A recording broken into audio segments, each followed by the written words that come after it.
to school together. But Oh, my mother has a place up here in Maine. And so we came up here at the beginning of the summer. Whoops. there you Hold go.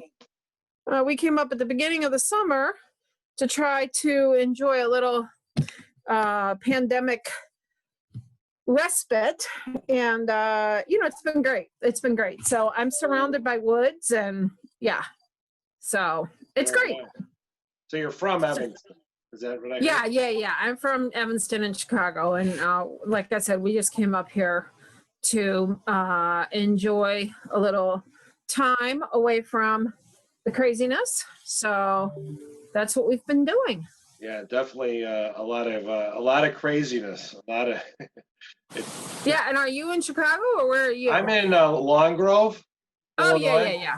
Yep. So, but I grew up in Skokie, so I know Evanston very well. Okay, perfect. Yeah, perfect.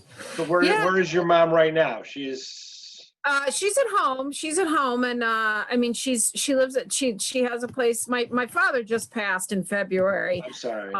And he was he was just shy of his 80th birthday. So my mom is 80, super spry, super mobile, super with it. And, but she takes, like, for example, I told her, we're trying to figure out, like, okay, because all her grown children are fairly dispersed. So we're trying to figure out, like, okay, what happens when?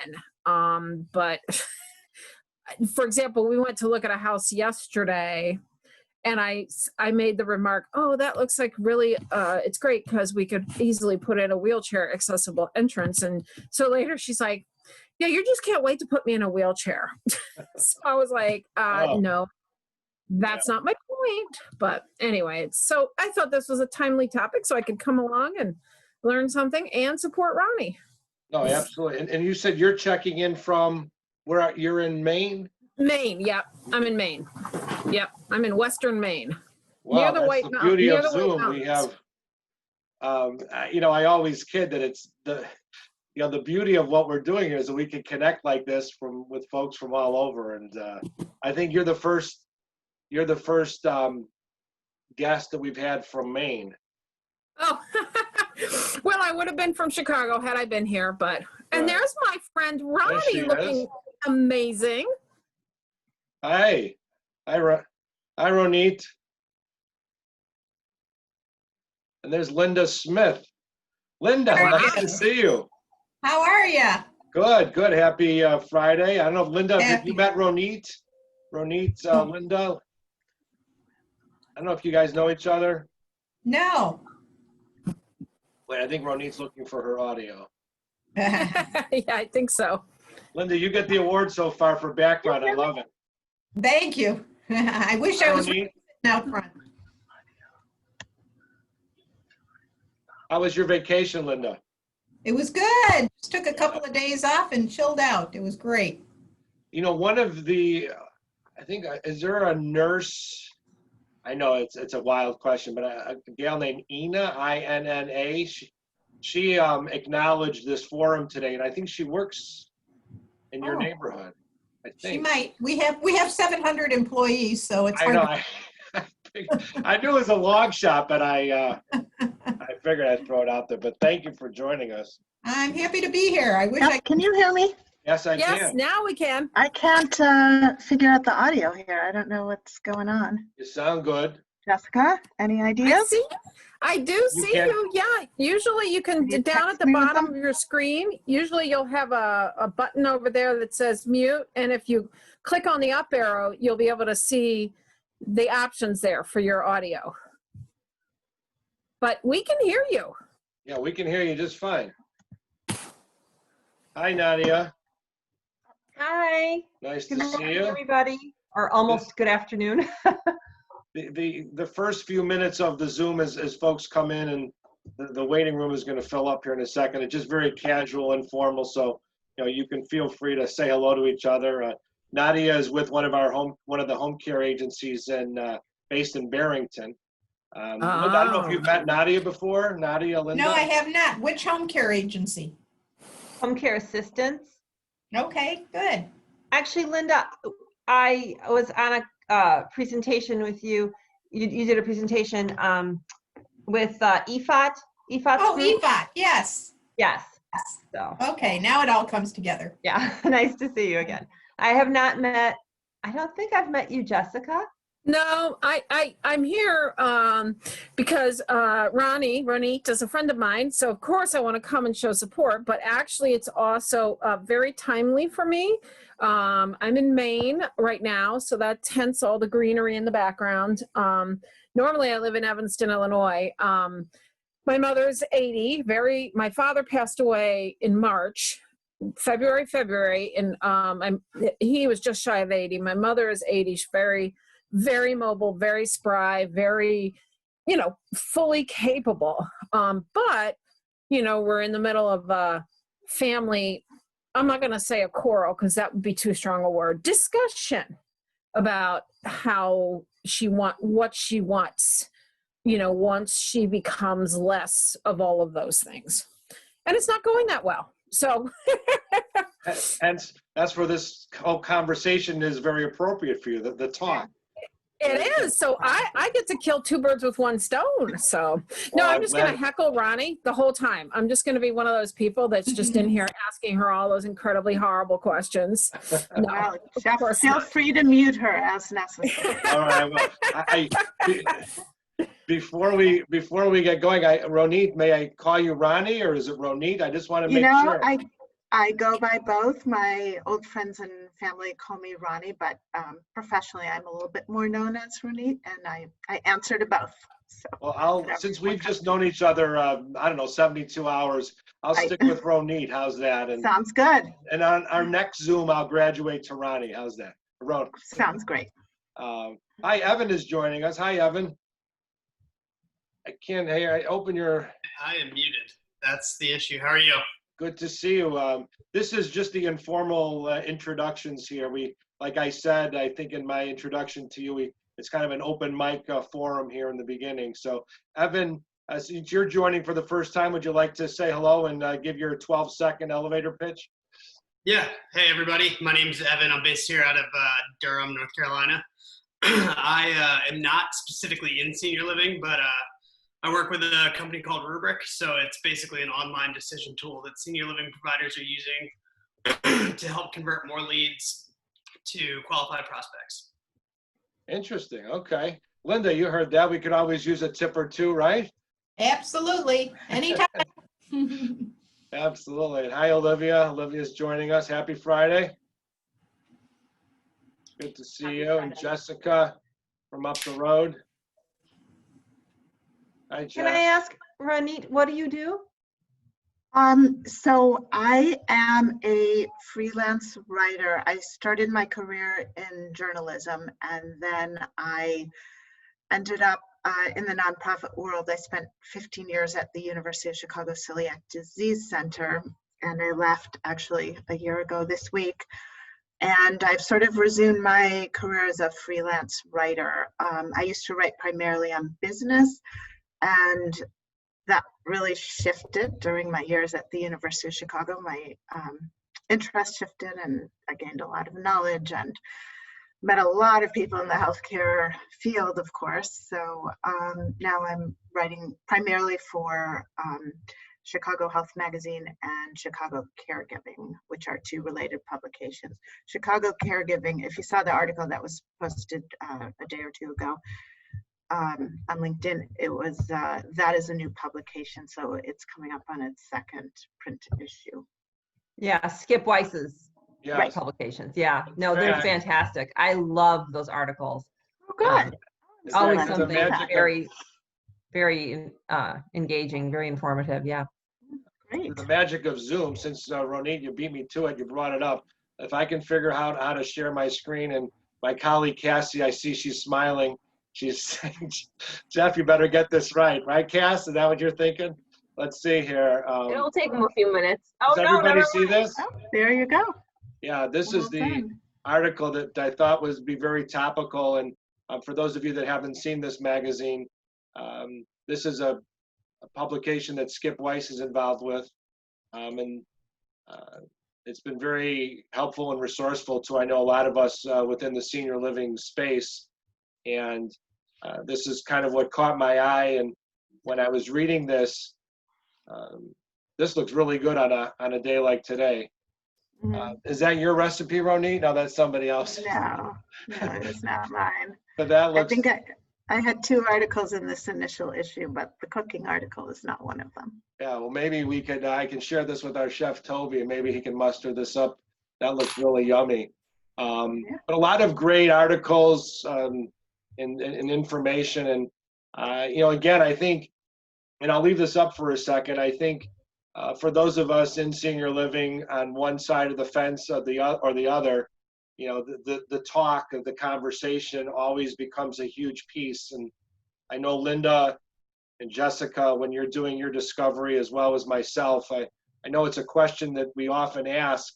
So have you talked to mom or dad about this? And I think Linda, more often than not, sometimes the adult children tell us they haven't. Is that right? Right. They're making decisions for them. Yeah. Yeah. So I thought, with that theme going, again, Ronit, welcome to the Zoom at noon. Thank you. Zoom at noon, and glad everyone is able to spend time with us.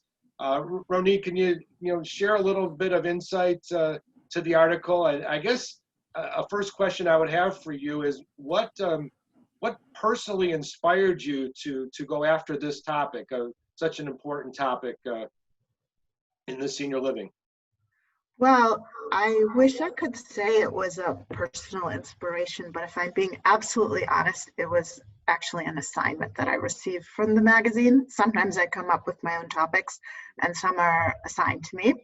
So this one was assigned and I accepted it, and it was very personal for me. Actually, in retrospect, I'm a little surprised that I did not come up with it on my own, because I have gone through this exact issue with my mother. I would have loved to have read my article before I had this talk with my mother, but of course it didn't exist.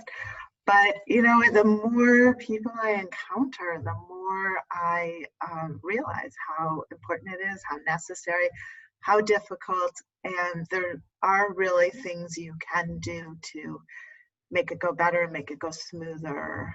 I think the most important thing in my family, at least speaking from personal experience, and also the people that contributed to the article, the sources I had, talked about how important it is to be on the same page with siblings and other close family members.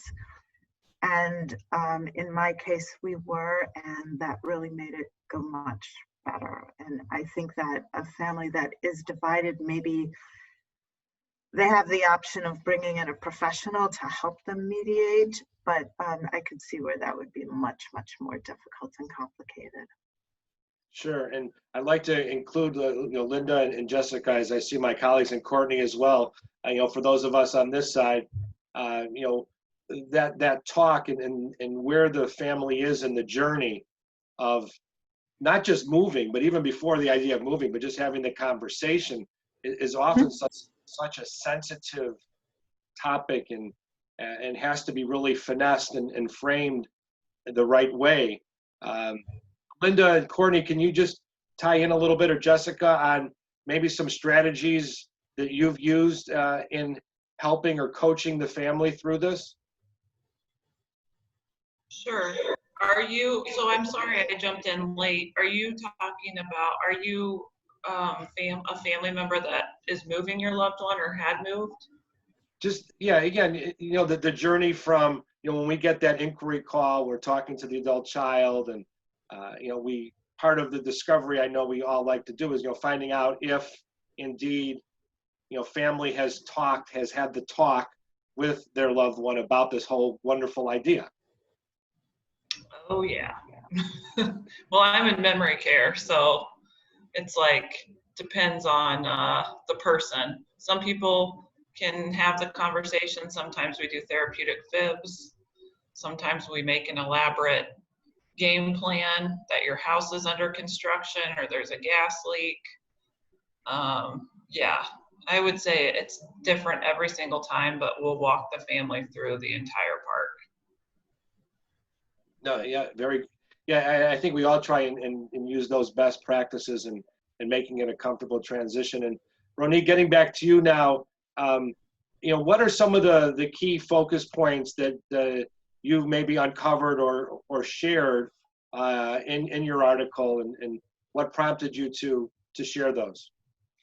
Well, another thing I learned in the course of doing this is that the range of options when you determine that your parent needs help is substantial. There are a lot. It doesn't necessarily mean a move into a residential community, and it depends on a lot of factors. One is your parents' situation, if they live in a safe place, or if they live in a very tall townhouse spread out on 4 floors, or if they have any dementia, or if they're, it also depends on what their budget allows.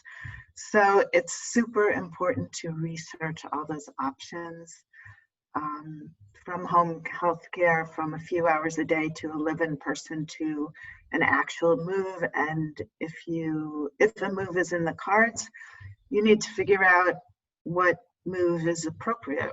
If it's an independent living, if it's assisted living, if it's a continuing care community, and the array of options. I would say I was not as aware of it before I did the article. There were really so many options and choices, and I think it's a really good idea for adult children to know what their options are. Maybe they can eliminate some right away. They can present them in a really educated, efficient manner to their parents. So, Susan and Nadia, I'd like to kind of share this question with both of you. I know that we in the community sometimes, maybe more often than not, hear from the adult child that they haven't had this talk yet with mom or dad, or their loved one that they're working with. Susan and Nadia, I'd be curious to hear from the home care side. Have you ever heard that conversation where you're talking with a family and they said, yeah, this is great, but I haven't told mom or dad about this? Oh yeah. One of my favorites was a woman who was one of 7 children, because back, mom's 90 years old. So, 65, 70 years ago, I guess they had more kids. And she said, oh, I really want to use your service, but I'm the POA for making the healthcare decisions, but my brother's the POA for the financial. And he says, no way, we're not spending that much money. And she says, but I really like you guys. And I'm like, so, there's the sibling rivalry or quarrels or whatever you want to call it.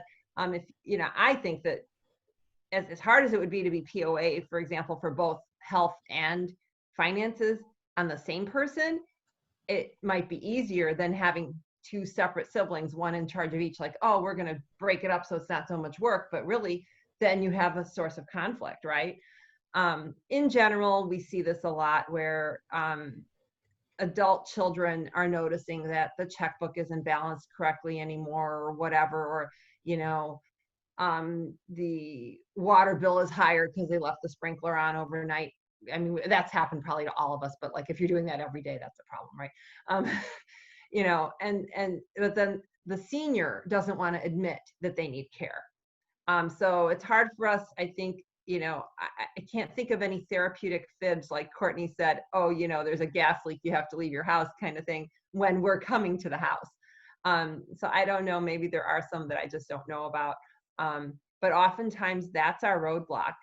When it's not a question of how much money they're going to spend, and it's just a question of whether or not there is a need for care, it's the senior citizen that oftentimes doesn't want it, and the adult child that does want it. And it's very interesting. There was an article, I think it was in the New Yorker about a year ago, and it talked about how all of us don't want to admit that we might be aging. I mean, I'm still plucking my gray hairs, because and just a few of them I can get to, right? And so imagine if you're in your 80s and you're being, your adult child is suggesting that you know, mom, dad, maybe it's a good idea to have this complete stranger come in and take care of some things for you, which is what we do, or move you to a different place, which is what you guys do. Either one of those, you know, there's going to be some pushback. Ronit, Nadia mentioned the word that we hear often, you know, the financial piece. You know, how often, and well, I know, I mean, how often, you know, that financial component is so critical oftentimes. Can you talk about that and any of the findings regarding the financial piece and how a decision is made based on finances?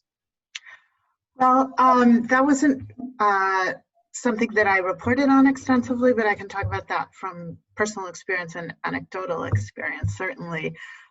Again, if I were doing this again, I would plan differently. I would have educated myself on the topic 10 years ago and urged my parents to plan ahead. And, you know, there are a lot of things that go into it.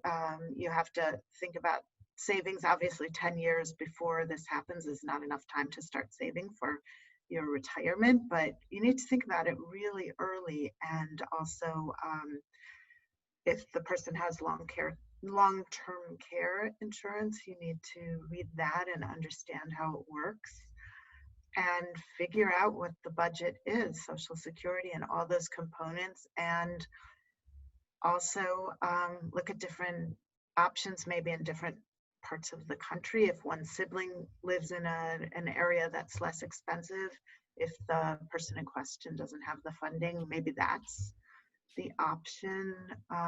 It's a really hard thing. I know my mother is in long-term care and assisted living, and I actually had a friend in the same facility, and his mother was in the facility, and he and his sister moved her for financial reasons to another facility, and it was heartbreaking.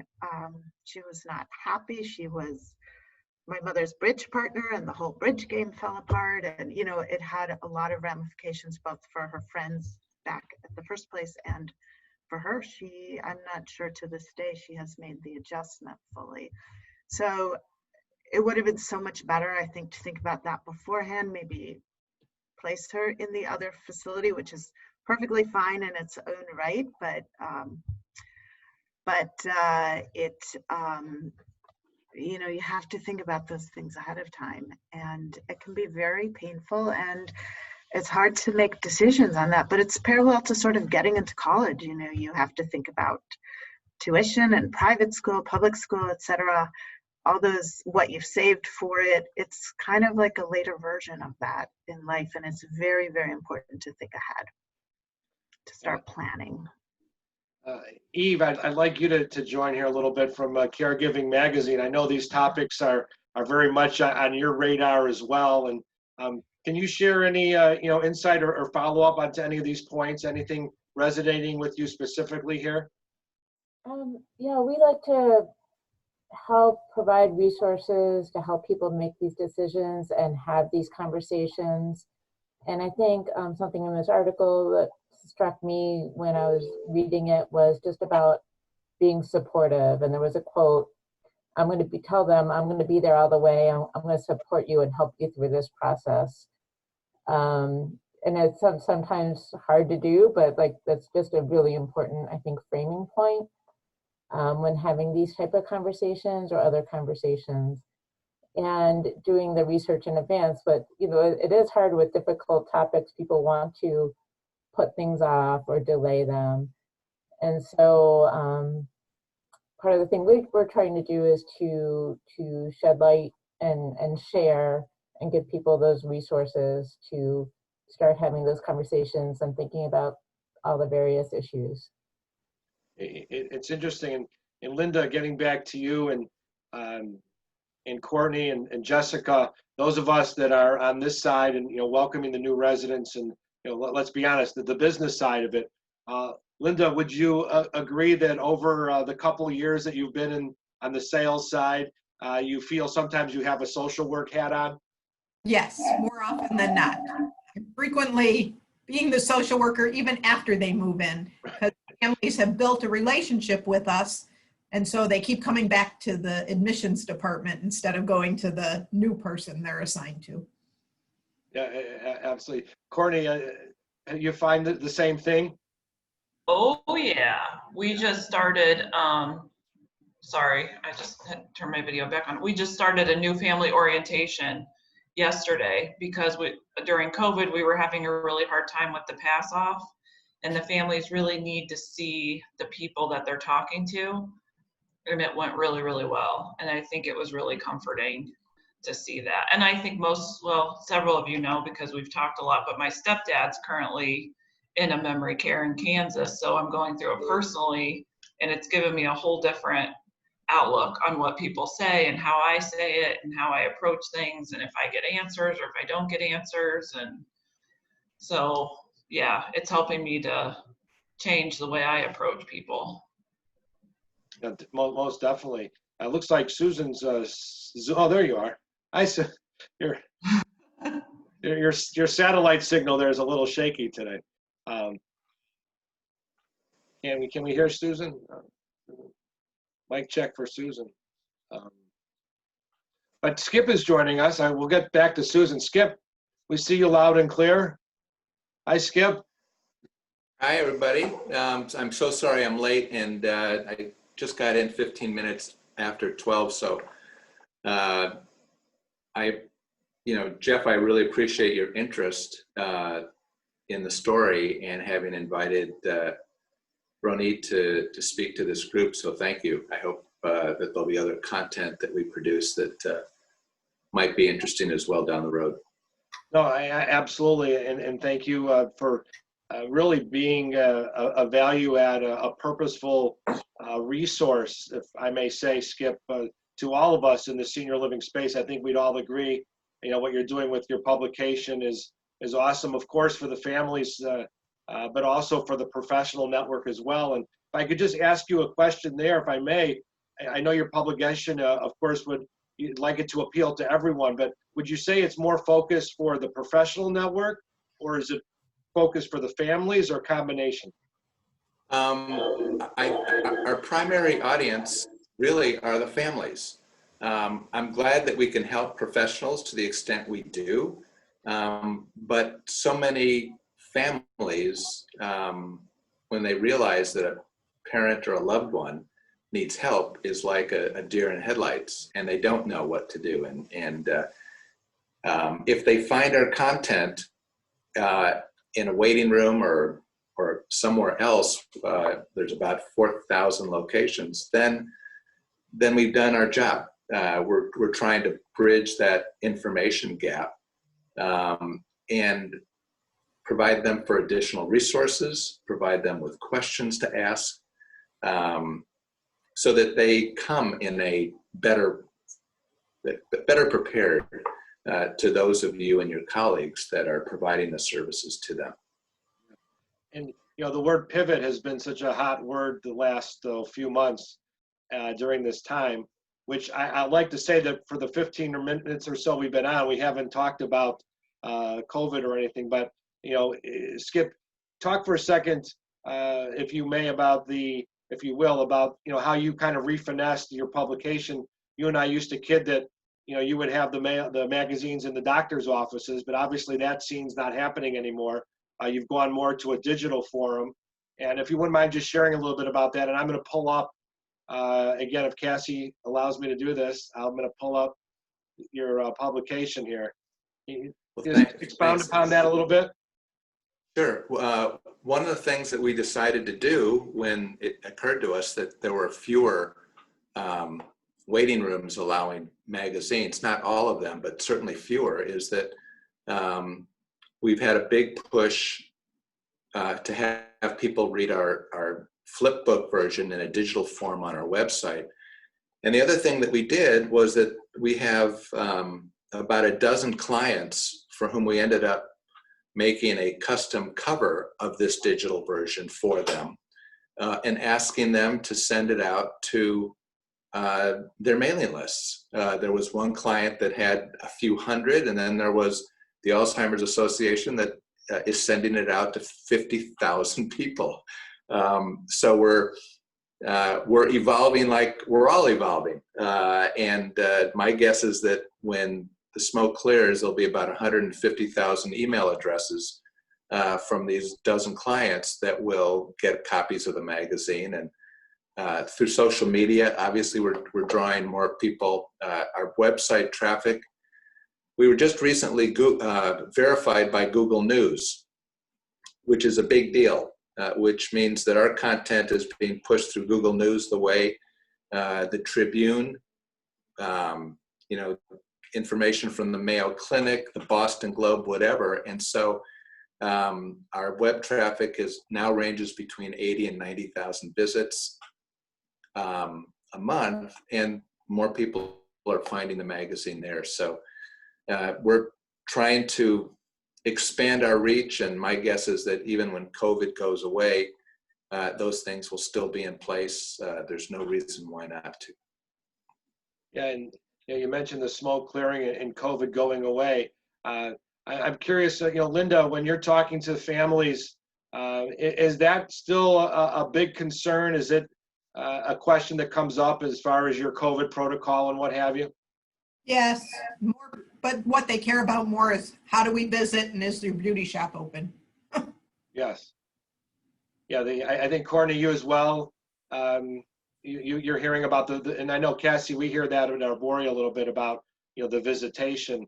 How are you handling that, Courtney, with the visiting? Yeah. Oh, okay. So window visits or outdoor gate visits, and then pretty soon we're going to roll out inside visits, scheduled, socially distanced. We'll still do all of our screening tools, and then we'll have, I think we're going to have screens, the antibacterial screens or something. And then we're getting some sort of like a face screener that the NBA uses, or the NFL, or the N something. I'm really up to date on everything. It's Friday. It's okay. It's Friday. But Ronit, again, getting back to some of the exploring and identifying you did of, the talk and what have you. How do you think this, the last 5-6 months have changed the talk, or even halted the talk, where because of the COVID situation, the talk is halted about moving into a community or even bringing in a home care support? Yeah, I think it's changed a lot. In a subsequent article that I worked on that hasn't come out yet, I do talk about that a little bit. How do you choose a community during COVID when you can't even go inside? Do you just drive up to the door and drop off your mother or your father and say, see ya through the window? It's very, very difficult. So I'm sure it's postponing it for a lot of people. There's one care community I spoke to that said that they've had 5 new residents move in since COVID started, which I thought was really a lot considering.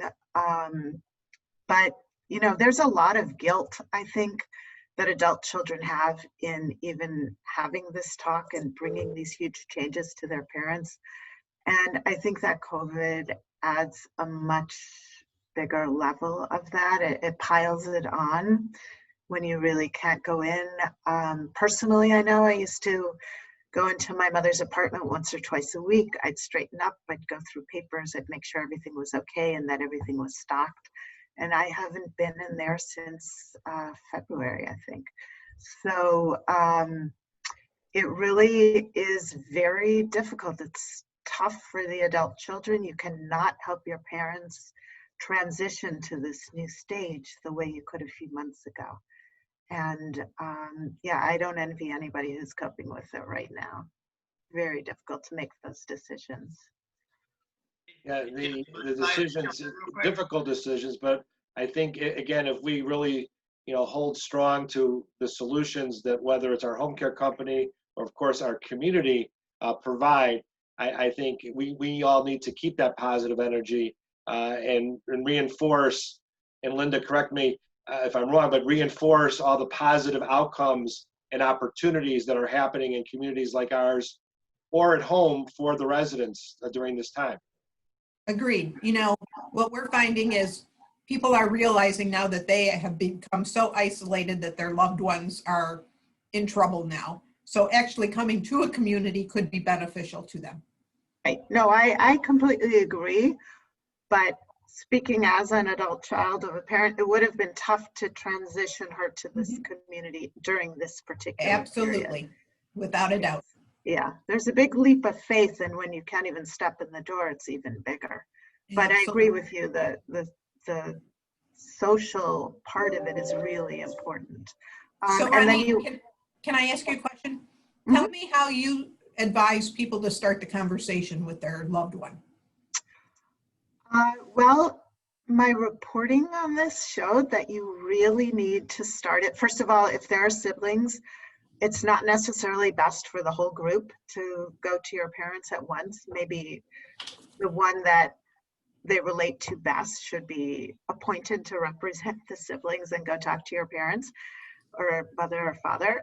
And you really need to do it gently. You need to do it at a time that's good for them, whether that's morning or maybe over a meal. You really need to respect their schedule and not do it according to your schedule. If you work, you can't call them up late at night and start this conversation.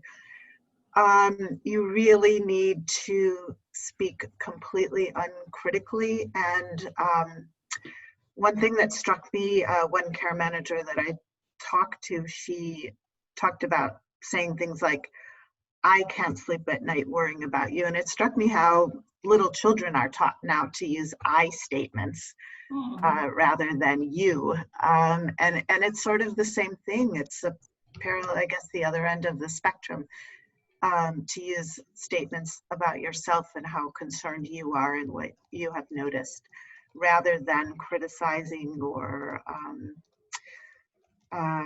critiquing your parents' lifestyle. You really, one person, I believe I quote in the article, said, you really need to start from a place of kindness.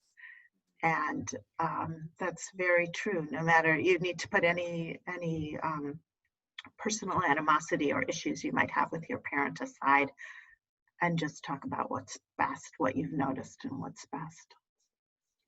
Yeah, I think the other part is, implying with them and encouraging them that you're helping in more of a transitional situation, not a placement. We're going to help with the transition. I know that word has been helpful in some of the conversations I've had, where it's more about a transition lifestyle switch, as opposed to, Mom, I know you're not safe in the shower anymore, so you need to be in a community, so I'm going to put you in a community.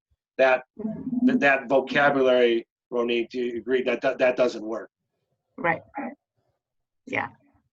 So, and with my mother, we visited, I think we went, my brother took her once and I took her twice. So she went 3 times to this community. So, by the time it rolled around, she was pretty comfortable. And then again, back to your question about COVID, you can't really do that now. So that does make it more difficult, but you need to find a workaround for that. Maybe go to the outside space and meet people and figure it out. Evan, if I can call on you for a second. Yeah. I'm curious to hear from your perspective and what you're doing and, analyzing, conversions and move-ins to a community. How is this information, how does this resonate with you hearing from folks, that are in the trenches every day, dealing with the dynamic of the talk? Yeah, it's funny. When we built the assessment, we were not designed as a marketing tool for senior living providers. So we built this assessment with like AARP and Us Against Alzheimer's. And as you guys are talking about the COVID specific concern, we actually about 3 months ago added that into our assessments to see how prospects or the older adult or family members were responding to that question about would it increase their timeline to move? Would it decrease would they move sooner? Or does it not really make a difference? And I'm looking at the data right now. So there was about 2,000 prospects that took the assessment across our clients. And only 18% of them said that it would delay the decision. which is really, really interesting. So I don't think COVID was as much of a concern as I thought it was originally. And just looking at this breakout was just very surprising. And of them, majority of them were not the older adults themselves that were taking the assessment. It was typically a family member that said that it would delay the decision. That's very interesting. And can you just re-clarify, where those numbers are coming from, what those numbers represent, and the dynamic that you're working with? Yep. So the way adults or older adults and family members are finding our assessment is they're looking into senior living providers. So we're a call to action that goes on their website, and it's engaging more of their website visitors to help ultimately turn them into qualified prospects for, I'm assuming it sounds like Linda, you're the salesperson for people like you. And so there's a subset of them that will say, yes, I want to talk to Linda. And then others will say, no, I really just want to do this research on my own. And at the end of the assessment, they get a report that says, hey, here are all the options that you can do to satisfy your care needs based on the way they answered those questions. So is it like a chat feature? It is not a chat feature. No, it's a series of questions that walk people through the decision-making process. Interesting. Mm-hmm. And what is the name of it, Evan? It's called Rubric. Rubric, okay. Yep. Interesting. Do you deal with families that might be exploring the home care piece? Because I know like Francine might be interested in Suzanne and hearing that. Or is it just for the communities? We also have a home care specific assessment. Our Is It Time to Get Help assessment lays out home care options as well as senior living options. But we do have a home care specific one as well. Very interesting. Very interesting. I see Nancy joining us. Happy Friday, Nancy. Wait, your microphone on there? There. Nancy from the Alden Network. Hi. Hi, how are you? Good to see you. I wanted to kind of loop you into the conversation, and I know when folks are coming to your communities, there really isn't much time for the talk. I mean, there's more of that urgency. So, right? I mean, they have to go into one of your communities because they need that immediate care. So there's less of the talk. But at the same time, can you talk about that situation, the social dynamic with that family? Their loved one is with you in one of your communities, and how you're kind of finessing that conversation with the family to make it as comfortable as possible? Sure. For us, I'm sure it's similar to most of you. We, it's per patient. We are getting, I've noticed in some of my buildings, we're getting more from home where they're not doing well at home. So we're getting those patients in.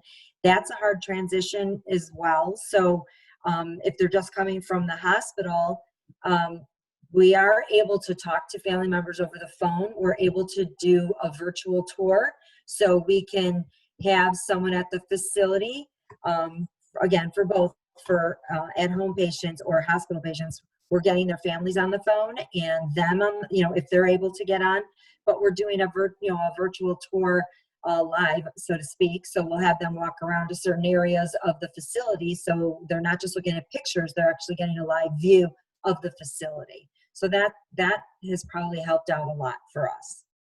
Well, that's good. Thank you for sharing. And I know like I told everyone, this is a 45 minute Zoom because I know we're all hungry and we want to get back to our day. But Ronit, I just want to touch on one of the other articles that I saw you talked about, and it's huge for all of us. It's that resident engagement. So we have the talk, we go through the journey of moving resident into the community, and then, okay, so now what's next, right? And keeping them engaged and giving them reason. So why did I move mom or dad into your community? Can you just touch on for the last few minutes on the purpose and how important it is to have that engagement opportunity for residents in a community? Yeah, so that particular article dealt with keeping seniors engaged in communities during COVID, when they couldn't gather in their groups and in their card games and in their movies and so forth. And but in general, obviously, it's incredibly important.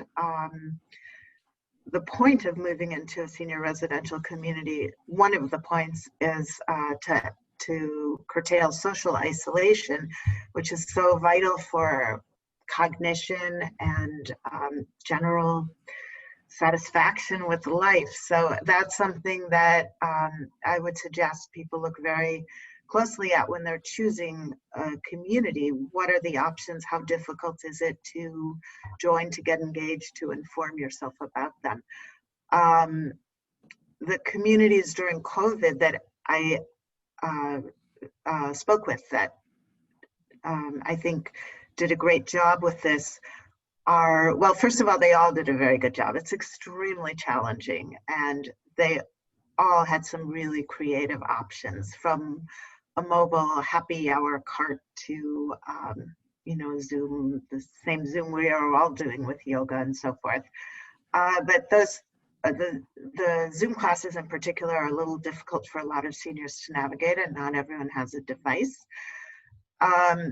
The communities that really, I feel like, did an outstanding job with this are the ones that already had closed circuit TV in place, because they could just hand out a piece of paper that would say at 9 o'clock there's this, and at 10 o'clock there's that, and in the evening there's this movie. So a couple of the communities had it in place already. I think that's fairly common in faith-based residential communities, because they celebrate Mass a lot, and they want to bring that to the residents who can't make their way to the chapel. So those were at a significant advantage, I think, over others. But I think that really all these communities should be looking at closed circuit TV very closely. It simplifies things so much for the residents, and it's really important for the process of bringing the activities and the life of the place to each resident, even if he or she is confined in his apartment. Yeah, no, absolutely. And some great points, and just staying connected, kind of like we're staying connected here virtually. So I want to thank everyone for joining us. Ronit, thank you for sharing your insight, and through Skip's publication, or publications, I should say, plural. We look forward to keeping up to date with your articles and your thoughts, and everyone else that contributes. Because again, I think for those of us in the trenches every day, as we say, it's very beneficial, that all that information. So thank you, and thank you for everyone for taking the time here on the Zoom at noon today. It's great to see everyone, and your partnership, the synergies that we have together is greatly appreciated. And I wish everyone a healthy, safe weekend, and stay in touch. See you later. Bye-bye. Thanks. Thanks much. Thanks a lot, Jeff. Welcome. Bye. Bye, everybody. Bye. Take care. Thank you, Jeff. Thank you so very much. Enlightening. Thank you. Appreciate it. Thank you. Nancy, thanks for jumping on. Yeah, sorry I'm late. Thank you for always including me. I appreciate it. No, absolutely. We appreciate your contribution and you being part of the Zoom. Like Yep, the Brady thanks. Bunch box. We have a Nancy in The our Nancy Brady box. Bunch. Yeah. And All I think I got to call on Sherry. Sherry, you there? Sherry? No, Sherry's not there. She's here. Karen. She's muted. Hi, Karen. Maybe not. Okay. Well, Nadia, thank you again. Your contribution is great. And, I don't know if we could, the concert that we did was great. I love that. In fact, he called me the other day wanting to see if I can share some contacts with him. So Ethan or Norberto or? Ethan. Ethan. Oh, Yeah. okay. He wanted some names of folks that I might. Oh, hi, Karen. How are you? Good. Great discussion. Thank you for, hopefully you found this to be beneficial. I did. And I'm also Ronnie's sister. So. Oh, okay. So the But reason I learned a lot. the reason I'm hanging on and I haven't left this Zoom yet. I'm sorry. Jeff. I'm about to leave. I'm sorry. Oh no, Thanks it's for okay. joining, Karen. Is that Karen and I were chatting during this, and Karen said she would love to have a list of the people that were present for personal and professional reasons. And somebody told me you can download the data that's in the chat, but I don't know how, and that's why I'm still on here, because I was trying to figure out how to do that. I will try and figure that out too. I'm still learning how to navigate this airplane called Zoom. And So I think, I don't know if you can do it once you close out the whole thing, because I think you would lose it then. But Yeah, I was Okay. trying, and there's something about you can drop it in your Google Drive or your inbox or something, and I don't know how to do any of that. I will, I I will, see it says file. Okay, I got it. Okay, Oh. thank you very much. Congrats for a great presentation. And now I will let you, hello? nice Have a to good see you, weekend, guys. Karen. And Bye-bye. now I'm trying to get out to delete so you don't, hang on, for some reason okay, now I'm gonna leave the meeting. Okay, Thanks for thank joining you us. very much. I'm sorry about